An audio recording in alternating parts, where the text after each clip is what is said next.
Smoleńsk wraca. Jarosław Kaczyński już wszystko wie, ale na razie nie powie. Śmiech na sali, czyli wiktory w TVP. Rosję trzeba docisnąć, tak uważa premier Morawiecki, a ja się z nim zgadzam. Pensja prezesa NBP wzrosła mniej więcej tyle, co inflacja w marcu. W Rosji dzieci doniosły na nauczycielkę, bo powiedziała o wojnie. Wyjątkowo nie w niedzielę, tylko w poniedziałek z powodu komplikacji produkcyjno-organizacyjnych. How drunk you are. I am not drunk. Wybaczcie, a więc w poniedziałek 4 kwietnia zapraszam na program w telegraficznym skrócie, w skrócie WTS. Maciej Orłoś, zaczynamy. A zaczynamy od Jarosława Kaczyńskiego, gdyż albowiem pan prezes postanowił udzielić wywiadu. A że jak wiemy nie lubi trudnych pytań, więc rozmawia wyłącznie z mediami zależnymi od jego obozu politycznego. Tym razem wybrał program Pierwszy Polskiego Radia. Jak przystało na wicepremiera do spraw bezpieczeństwa, korzystając z bardzo przecież stabilnej sytuacji międzynarodowej, wyjął z zakurzonej szafy temat katastrofy smoleńskiej i oświadczył, że był to zamach. Jak stwierdził, w tej chwili już bardzo dużo wiemy o tym, co się stało na lotnisku w Smoleńsku. Nie mamy żadnej wątpliwości, że to był zamach. W sensie procesowym jesteśmy w wyraźnie trudniejszej sytuacji, ale mam nadzieję, że będziemy ją poprawiać i finał będzie właśnie taki. Tak powiedział Kaczyński. A była to odpowiedź na pytanie, które usłyszał właśnie w Polskim Radiu. Zadała to pytanie Katarzyna Hejke. Kiedy w sprawie Smoleńska wystąpi do Międzynarodowego Trybunału z oskarżeniem Władimira Putina i Rosji, bo skoro był zamach, to jest już wzór do naśladowania w postaci Holandii i Australii, które się na to zdecydowały po zestrzeleniu w 2014 roku nad okupowanym Donbasem samolotu Malaysia Airlines z prawie 300 osobami na pokładzie. Szef PiS wraca do tezy o zamachu i chce jeszcze przekonywać do niej na arenie międzynarodowej i w sądzie. Z tym nie będzie łatwo. W tej sprawie odsyłam Was do bardzo ciekawego artykułu Dominiki Wielowiejskiej w Wyborczej. Pan prezes Kaczyński zastosował starą, sprawdzoną praktykę. Mówiąc o dowodach na te radykalne tezy o Smoleńsku, stwierdził, że ma wiedzę, ale nie może nic powiedzieć. Nie mogę powiedzieć. Nie może pan, czy pan nie wie? Wiem, ale nie powiem. No wspaniale, naprawdę wspaniale. Mówię wam, jak sobie pomyślę, że PiS znowu teraz będzie podgrzewał w nieskończoność temat Smoleńska, to mi się, mówię zupełnie szczerze, no niedobrze mi się robi. Skoro jesteśmy przy urojeniach, to warto wspomnieć o tegorocznej gali Wiktorów. Jak zapewne wiecie, przyłączyłem się do apelu Mariusza Szczygła, by Sting nie legitymizował swoim występem gali organizowanej przez szczującą TVP. Wygląda na to, że apel okazał się skuteczny i Sting na gali nie wystąpił. Wystąpiła natomiast Edyta Górniak, która, jak wynika z jej wypowiedzi po odwołaniu występu Stinga, dziwi się. Jestem w szoku. Muzyka to jest ta przestrzeń, która łagodzi obyczaje. Ma taką niezwykłą potęgę, że potrafi uzdrawiać i naprawdę potrafi łagodzić te konflikty. Piękne słowa Edyty Górniak. Choć na razie potwierdzenia nie ma, bo uzdrowienia wiadomości TVP jak nie było, tak nie ma, a koncert pani Edyty z playbacku na Wiktorach też ich nie uzdrowił. Piękne słowa oczywiście brzmią pięknie, ale wiecie co? Nawet Putin potrafi pięknie mówić. Na przykład jakże pięknie niedawno cytował Pismo Święte na tej imprezie dla Rosjan na stadionie. No i co z tego? Nie chcę tu oczywiście nikogo porównywać do Putina, ale zasada jest ta sama. To, że laureatka Wiktora Publiczności Ida Nowakowska powiedziała pięknie o wiadomościach TVP. Jeśli posłuchasz każdego słowa, to nie znajdziesz żadnego słowa nienawiści. No ale to wcale nie oznacza, że to prawda. To, że Jacek Kurski mówi, cytuję, czas jest taki, że potrzebujemy jedności, potrzebujemy odwołania się do tego, co nas łączy, potrzebujemy wspólnoty, nie oznacza, że coś z tego wynika. Tak może na wszelki wypadek. Dla tych wszystkich, którzy mogliby przypadkiem pomyśleć, że faktycznie, takie to piękne słowa, bądźmy razem.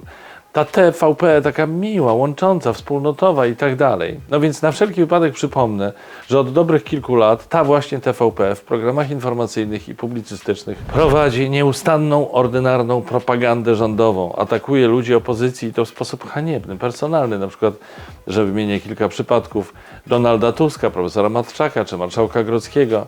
Nie stosuje zasad etyki dziennikarskiej, łamie reguły rzemiosła dziennikarskiego, hańby ideę mediów publicznych, manipuluje widzami, a także łamie kręgosłupy moralne wielu dziennikarzom. Więc bądźmy razem, pięknie brzmi, ale może jednak nie w tym składzie. W tej sytuacji, czyli mojej jednoznacznej oceny tego, co się dzieje w TVP, szczerze mówiąc, nieco zniesmaczyła mnie obecność na gali i odbieranie statuetek przez osoby, które powinny być świadome, że legitymizowanie szczujni to nic dobrego, to wręcz żenada. Znany aktor w kapeluszu i ciemnych okularach, mama znanego piłkarza, znany producent telewizyjny. Uśmiechom nie było końca, pięknym słowom także. A cholera jasna, niesmak pozostał. No ale przejdźmy do spraw międzynarodowych. Mimo napiętych relacji w piątek odbył się szczyt Unia Europejska-Chiny. Przywódcy obu stron dyskutowali o obecnej sytuacji międzynarodowej, ale głównie oczywiście o Rosji. Zaraz po szczycie przewodniczący Rady Europejskiej Charles Michel wezwał Pekin do pomocy w zakończeniu wojny w Ukrainie. Bruksela chce przekonać Chiny, że trzymanie z Putinem nie jest dla państwa środka korzystne. Lepiej trzymać z Zachodem, bo kasa się będzie zgadzać. W końcu wartość handlu między Unią Europejską i Chinami wynosi 2 miliardy euro dziennie, a dla porównania handel między Rosją a Chinami to zaledwie 330 milionów euro. Znając dość pragmatyczne podejście Komunistycznej Partii Chin do gospodarki, może się więc Unii udać ich przekonać. Jeśli tak się stanie, to Putin zostanie całkowicie wyizolowany i może wtedy ktoś poda mu mocną, świecącą herbatkę i no, wiecie o co chodzi. Unijni przywódcy zajmują się głaskaniem chińskiego smoka, a premier Mateusz Morawiecki w przypływie swojej romantycznej fantazji postanowił napisać list do szefowej Komisji Europejskiej Ursuli von der Leyen. Jak ujawniła Interia, szef polskiego rządu zaapelował do pani Ursuli o zaostrzenie sankcji wobec Rosji. Premier w treści listu słusznie zresztą stwierdza, że dotychczasowe sankcje nie bardzo działają i że trzeba Putina bardziej dojechać. Nie jest jednak tak, że Morawiecki tylko narzeka i nie ma pomysłu. Przedstawił brukselskim oficjalom 4-punktowy plan, który zawiera zamknięcie całego handlu towarowego i energetycznego z Rosją, bezwzględny zakaz przeprowadzania transakcji z wykorzystaniem systemu SWIFT przez Rosję, dokręcenie śruby rosyjskim oligarchom, zamrożenie wszystkich aktywów Federacji Rosyjskiej na terytorium Unii Europejskiej i zawieszenie wydawania wiz dla obywateli rosyjskich, którzy planują przyjazd na terytorium Unii Europejskiej. I teraz uwaga, uwaga, ja się z premierem całkowicie w tej sprawie zgadzam. Uważam, że Putina i jego reżim należy ekonomicznie dojechać totalnie. Tylko to obecnie może spowodować, że albo poczęstują go wspomnianą wcześniej herbatką, albo zupełnie przypadkowo spadnie ze schodów. Chociaż po jego obecnych działaniach można zaryzykować stwierdzenie, że już dawno upadł na głowę i to mocno.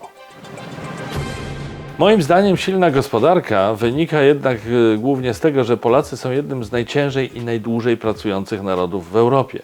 To my, naród, wszyscy na to pracujemy. Rządzący w ogóle chyba wzięli sobie do serca ten sukces gospodarczy Polaków i obniżyli podatki, żeby ulżyć obywatelom. Słaby żart, wiem, sorry. Dali sobie podwyżki, a konkretnie zrobił to lubiący przepych prezes NBP Adam Glapiński, kasując za zeszły rok ponad 1 000 000 złotych wynagrodzenia. To jest podwyżka o prawie 200 000 złotych. Czy to jest tak, że pensja prezesa NBP jest wprost proporcjonalna do poziomu inflacji? No, to by wyjaśniło sytuację. Tak, dla przypomnienia, według danych GUS za marzec inflacja wyniosła 10,9%, czyli jest najwyższa od 22 lat. Przyznacie, że imponujące osiągnięcie, a za imponujące osiągnięcia należy się imponujące wynagrodzenie. A kto za to zapłaci? No i panie, i kto za to płaci? Pan płaci, pani płaci, my płacimy. To są nasze pieniądze, proszę pana. Społeczeństwo. Społeczeństwo, proszę pana. Ramach idei. Wyczyny prezesa Glapińskiego skrytykował Donald Tusk. Były premier i główny wróg PiS-u w końcu się uaktywnił i ruszył w Polskę spotykać się z obywatelami. Lider Platformy Obywatelskiej pojawia się w miejscach, gdzie największa partia opozycyjna nie jest zbyt popularna. W mediach możemy znaleźć więc obrazki Donalda Tuska z rolnikami, przedsiębiorcami i rodzinami, które skrzętnie dzielą się z nim swoimi troskami i problemami. Może nawet pada czasem pytanie, jak żyć? Kto wie. Podobno akcja ma już odnieść pierwsze efekty i ocieplać wizerunek Donalda Tuska wśród wyborców mu dotychczas nieprzychylnych. Nieoficjalnie mówi się, że to nie jest koniec trasy, bo szef PO ma w planach odwiedziny Lubelszczyzny i Świętokrzyskiego, a także liczne spotkania publiczne. Co z tego planu Platformy wyjdzie, zobaczymy wkrótce. Swoją drogą dużo tego jeżdżenia, jak na kogoś, kto stracił prawo jazdy. Nic nie mówię. Na zakończenie pogadajmy chwilę o Rosji. Wiele mówimy w WTS o sytuacji międzynarodowej, reakcjach polityków i tym podobne. Tymczasem ogromny podział jest także wśród rosyjskiego społeczeństwa. Jak podaje jeden z nielicznych niezależnych rosyjskich portali, w mieście Penza w Rosji 2 uczniów doniosła władzom na swoją nauczycielkę, która powiedziała im prawdę, że nie mogą wystąpić na międzynarodowych zawodach z powodu izolacji Rosji na arenie międzynarodowej.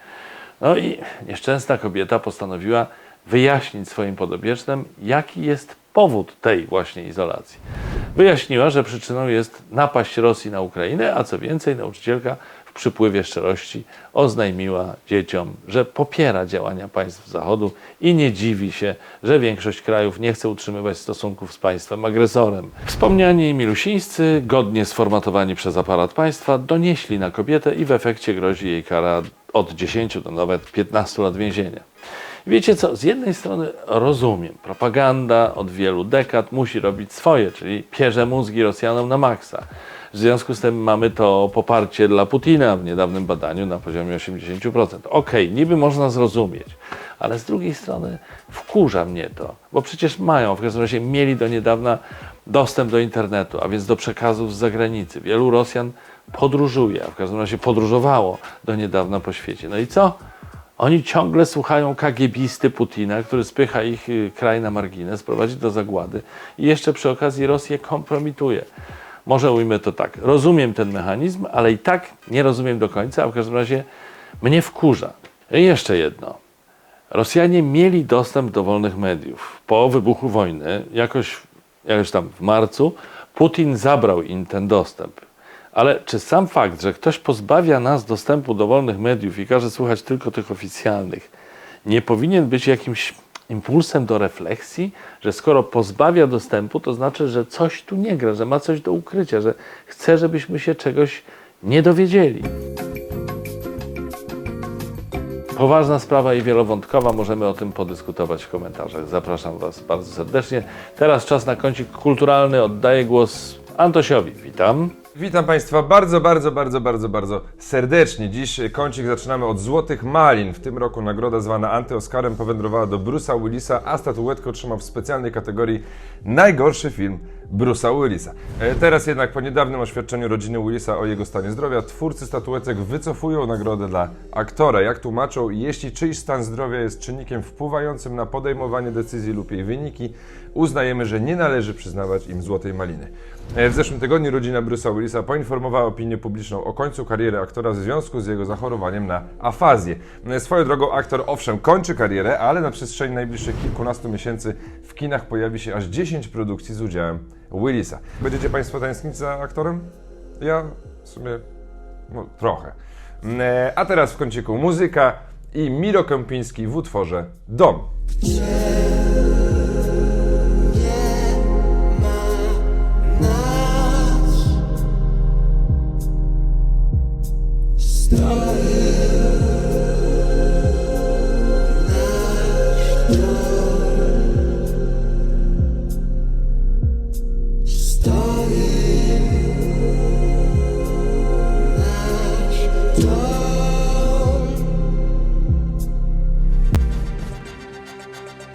I to tym razem wszystko. W kolejnym WTS-ie widzimy się już w czwartek, czyli zgodnie z planem. Pamiętajcie proszę o subach, lajkach, obserwowaniu i patronowaniu. Trzymajcie się. Cześć!